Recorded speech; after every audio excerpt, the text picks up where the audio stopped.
Good to see you, George.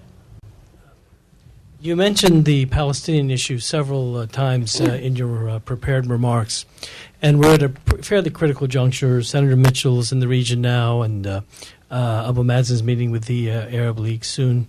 Could you give us a sense of what your prognosis is in terms of the peace process and whether the administration and the renewed focus by the president on this issue is yielding anything?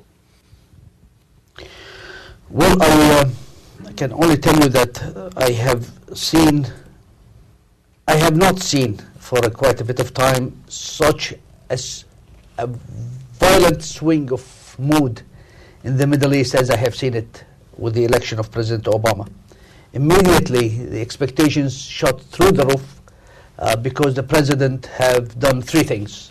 First, immediately from day one, he set in his strategy that he would tackle the Palestinian issue, the peace process. So he assigned Senator Mitchell, an old hand in resolving conflicts, and Northern Ireland is a good example. So that gave the indication that the president is serious. He chose a Secretary of State, which during the Clinton administration has almost we were that close of securing a deal. So she's not alien to this process. She knows what's in store in terms of the challenges. And thirdly, the president took upon himself the public diplomacy task by making important speeches in Istanbul and Al-Qahira, Cairo, addressing the Arab world and the Muslim world. So the level of expectation has risen to such an extent that everybody was thinking that we are going to see finally peace around the corner.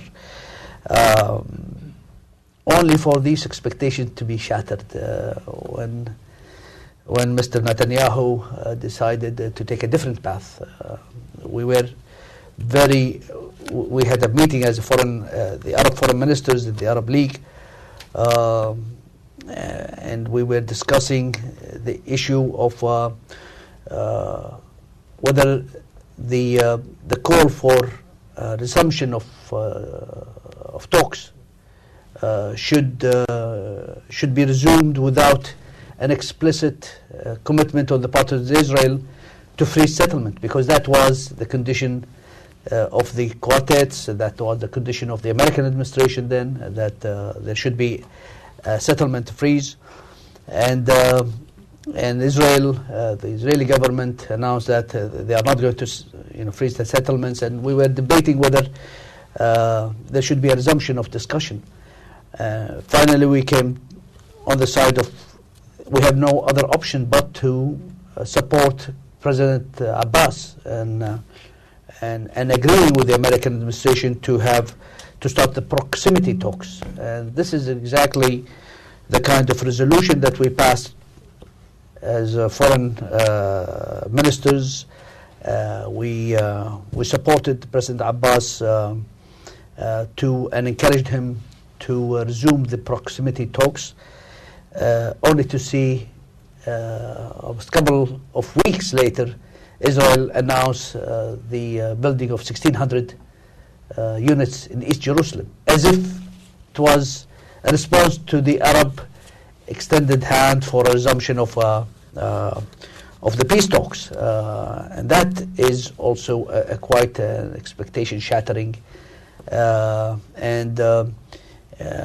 But still, the Arabs' position, as it has been expressed by the recent Arab League summit that took place in Libya, is that the Arabs would continue to extend or to continue to uphold the Arab Peace Initiative and would support the administration's position. We think that the Obama administration is on the right track. We support their position on the issue of settlement.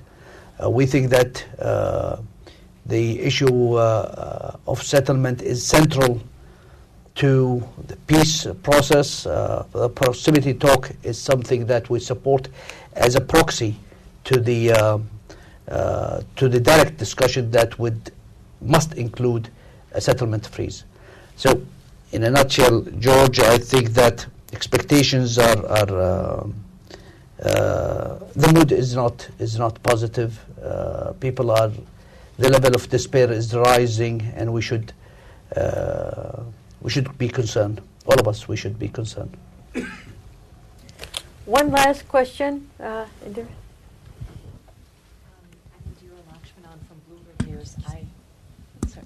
Indira Lakshmanan from Bloomberg News. Thank you for taking the question. I wanted to ask when Iraq is going to be invited to join the GCC, and also related to that, why has the GCC seemingly been unable to make the kind of progress on military cooperation that the U.S. has been pressing for, and what might be the next steps in that direction? Thank you. Well, I answered about the security on the security issue, but with respect to Iraq's accession to the GCC, first of all, Iraq has not requested to join the GCC, but secondly, and this is maybe more importantly, the GCC is not. We are not trying at the GCC to replace the Arab League. The Arab League is the institution that houses all Arab countries. The GCC is just a component within the Arab League to support the Arab causes. We very much welcomed the establishment of regional Arab groupings. We have the Northern الاتحاد الافريقي, الاتحاد المغربي, the Moroccan or the Maghreb Union, and we think that regional groupings could support the overall Arab coordinated actions. If we open up membership in the GCC, then we will be saying that we are a parallel organization to the Arab League, and that would not be the proper thing to do. This is one. Secondly, I don't think that the membership is by itself is important. What Iraq needs is a political support from its neighbors, and this is precisely what the GCC is trying to provide to Iraq, a platform by which they can count on their brothers to have such a strategic depth. We have included in our development plans, for example, when we talk about railways, tracks, the GCC to be linked to Iraq. So Iraq would be integrated, effectively will be integrated economically within the GCC market through land transportation. And we have also recently opened a direct route from Kuwait to multiple cities in Iraq, flights on a daily basis, and there are other GCC countries who are doing that. So in that sense, I think this is what Iraq is looking for an opportunity to trade, to have exchange, to reinforce its economic viability, and to support its political stability. And this is what Iraq really wants, and this is what we are providing. Dr. Mohammed, thank you very much for your insightful remarks and your direct and informative answers.